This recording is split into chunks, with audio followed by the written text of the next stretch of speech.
20. saatega. 31. jaanuaril toimus aulas gümnaasiumiklassidele loeng majandusõpetuse tunni raames teemal, kuidas läbi emotsionaalse kaasamise võita kliente ja luua väärtust.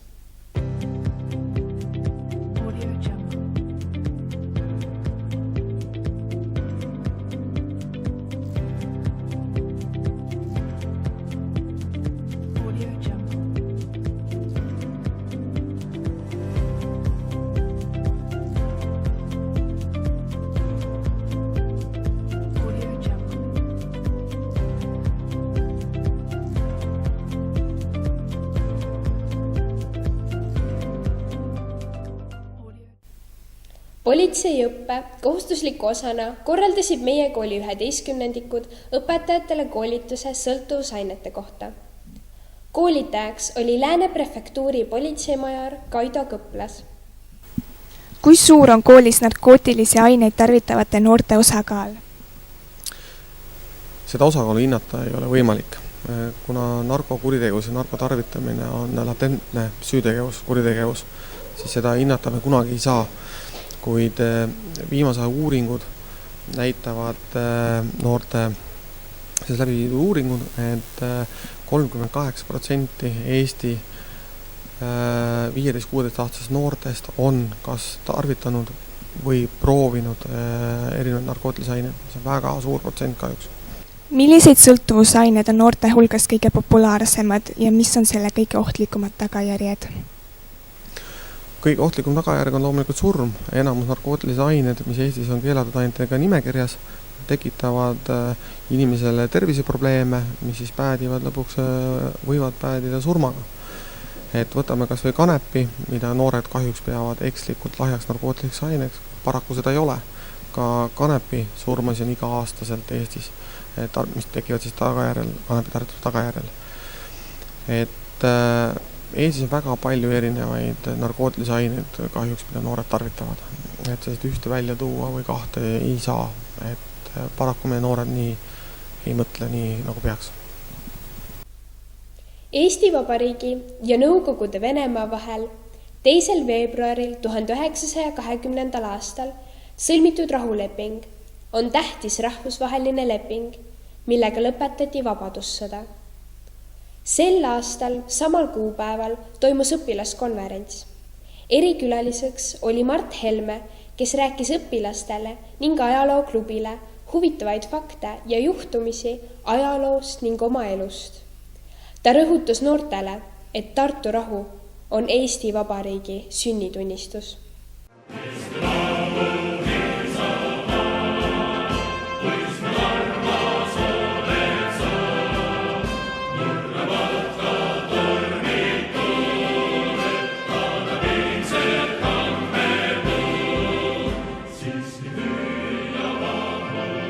Milline emotsioon teid konverentsi ajal valdas?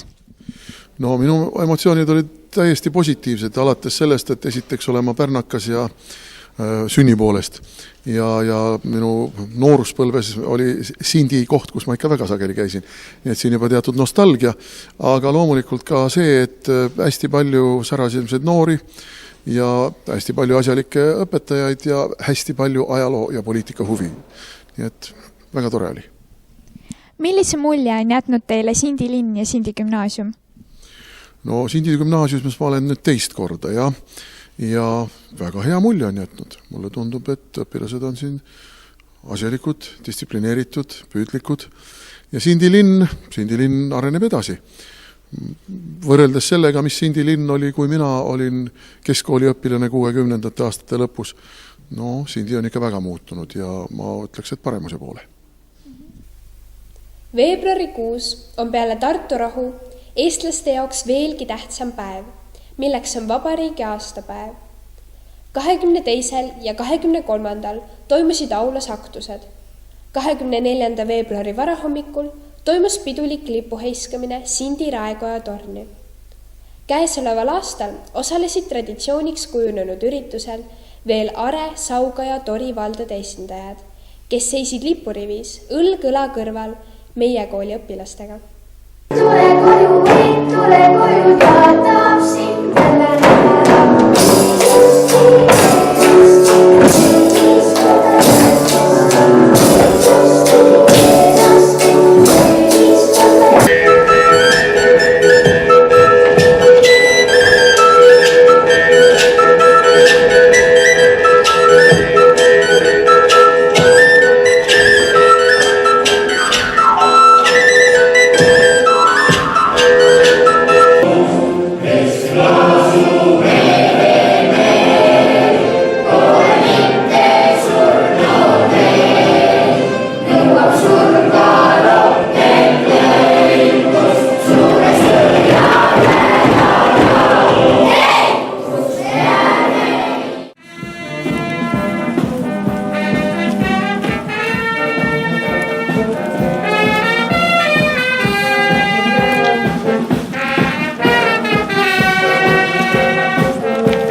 tee.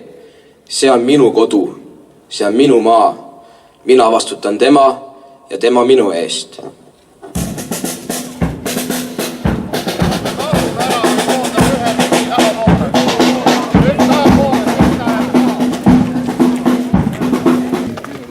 Ja seejärel õppis siis Peterburis õigusteadus Peterburi ülikoolis. Oli väga aktiivne nii ajakirjanik, kirjanik, toimetaja.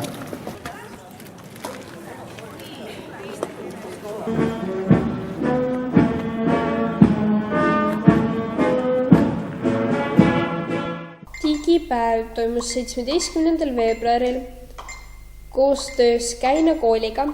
Selle eesmärgiks oli jäädvustada kodukoha eilne ja tänane nägu läbi kaamera ning arendada õpilaste digipädevusi läbi grupitöö.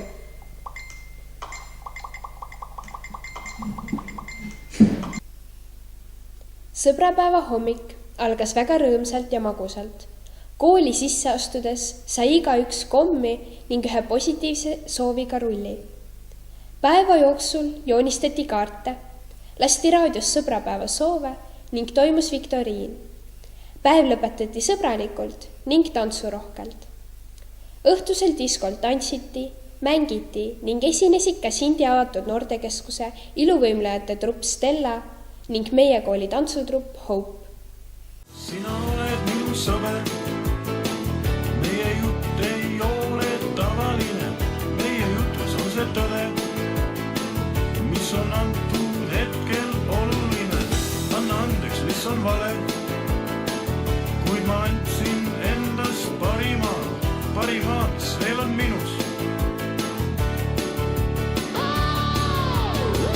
Tegelikult see on viga, me ei ole ammu kokku saanud, kokku võtnud selle asja, mis on hakanud jälle hinge närima. See ei ole mingi juhus, et siin paigas just me kokku saime, sina oled minus saber. Oleme oodanud pikka aega sooja kevade tulekut suure kannatamatusega, kuna siis peetakse vene traditsioonide järgi vastlapäeva. Sel aastal otsustas meie kooli õpetaja Tatjana ohjad enda kätte võtta ja lastega vene keele tunni raames küpsetada pannkooke, mida süüakse Venemaal vastlapäeval.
Kolmeteistkümnendal veebruaril toimus spordisaalis 8. kuni 12. klasside õpilastele projektiõppe raames Taiboksi tutvustus, mille viisid läbi Toivo Pettinen, Brunno Vaikla ja Maksim Michalaki. Räägiti Taiboksist lähemalt, siis mindi üle soojendusele ning lõpuks said kõik boksikindad kätte ning asuta tegutsema.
Sindi gümnaasiumi playback 16. märtsil kell 17.00.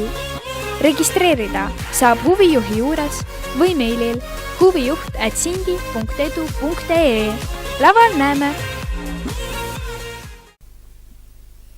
Kas olete kunagi Lootsi laua ääles seistes mõelnud, miks ei ole küll meil oma Eesti lauda? Meie otsustasime selle mõtte ellu viia. Toome teieni eksklusiivse, maitsva, ainulaadse, isuälatava, eksootilise, suulepälase ning hõlgutava Eesti laua.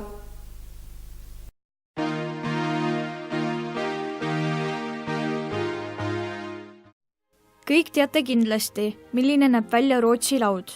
Meie otsustasime teha Eesti laua, millel oleksid Eestile omapärased toidud. Seekord oleme teie jaoks lauale pannud mitmed hõrgutavad eestipärased toidud. Alustame soolasega. Kõigepealt läheb vaja musta leiba, võid, pealinna vürtsikilu ja muna, millest valmivad kiluvõileivad. Järgmiseks valmistame teile juustuga sepiku, milleks kasutame tervislikku sepikut, võid ja Eesti juustu. Joogiks pakume traditsioonilist Eesti jooki kama, mille valmistamiseks kasutame kamajahu ja keefiri. Suupisteks on kõrvale krõmpsuvalt maitsvad marineeritud kurgid. Soolasest söögist tekkinud janu saab kustutada traditsiooniliselt käritatud Eesti kaljaga.